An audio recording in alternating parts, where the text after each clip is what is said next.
E aí, beleza? Vamos supor que você precise projetar um circuito de acionamento eletromecânico. A dica é você usar o programa CAD-Simo, que faz essa simulação para você testar se a sua lógica está funcionando corretamente. Nesse circuitinho aqui que eu fiz, você tem a simulação de um semáforo. Então, quando você aciona aqui o seu circuito, você fecha o selo de K1 e aí você acende essa luz. Esse temporizador começa uma regressiva e aí quando ele é disparado, D1 interrompe o acendimento aqui da luz verde e ele ao mesmo tempo fecha aqui o selo de K2, fazendo acender a luz amarela. Depois esse outro temporizador interrompe o circuito de K2 e ao mesmo tempo ele aqui como D2 faz fechar esse circuito da luz vermelha.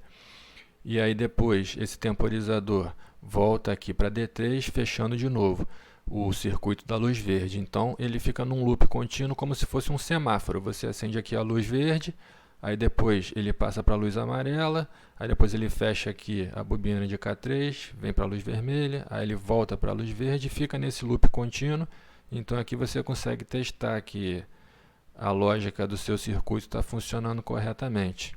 Um outro tipo de circuito funciona para simular como se fosse aqui uma caixa d'água. Essa aqui seria a sua cisterna e essa seria a boia da sua caixa d'água. E aqui você tem a bomba. Então a lógica aqui é que se a sua cisterna estiver vazia, não adianta a sua boia indicar que a caixa d'água está vazia, que a bomba não vai ter água para jogar lá para cima.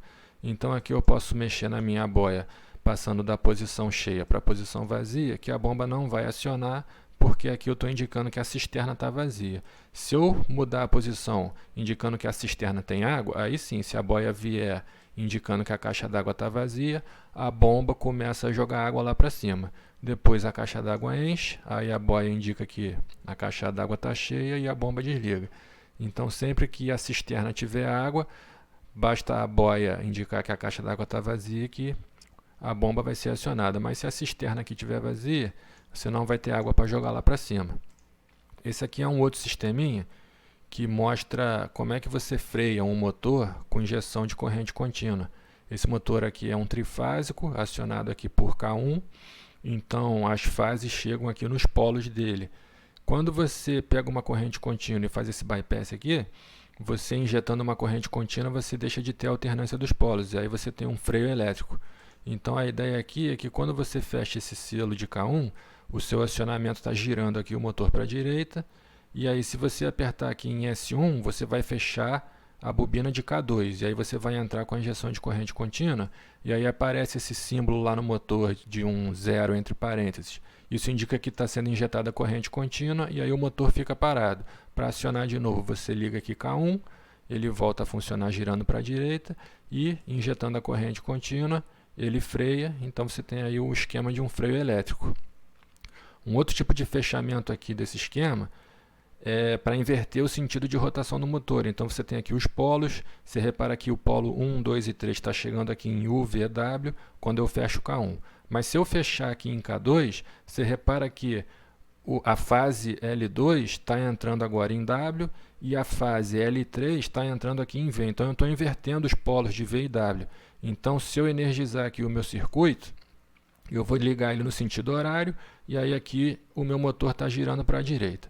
Se eu parar o motor e depois ligar a bobina de K2, esse fechamento de K2 vai trocar esses polos e ele gira para a direita. Então você pode interromper o funcionamento, gira ele para a direita, depois você para e gira ele para a esquerda. Então esse esqueminha aqui está simulando essa inversão de polo para você controlar a direção do sentido do seu motor. Se você combinar esse circuito com o anterior, você pode ter aqui um esqueminha do seu motor, por exemplo, girando para um lado e depois girando para o outro. Então aqui, por exemplo, quando eu aciono esse circuito, você tem um motor girando para a direita, injeção de corrente, ele para. Depois ele começa a girar para a esquerda, injeção de corrente, ele para. Então ele fica alternando, ele gira, aí vem o freio elétrico, ele para, depois ele gira no sentido oposto, e aí vem nova injeção de corrente contínua, ele para, e esse loop fica contínuo. Então esse programinha CAD-Simo é a dica para você poder fazer aí a simulação e testar se a lógica do seu circuito está funcionando direitinho. É isso aí, valeu!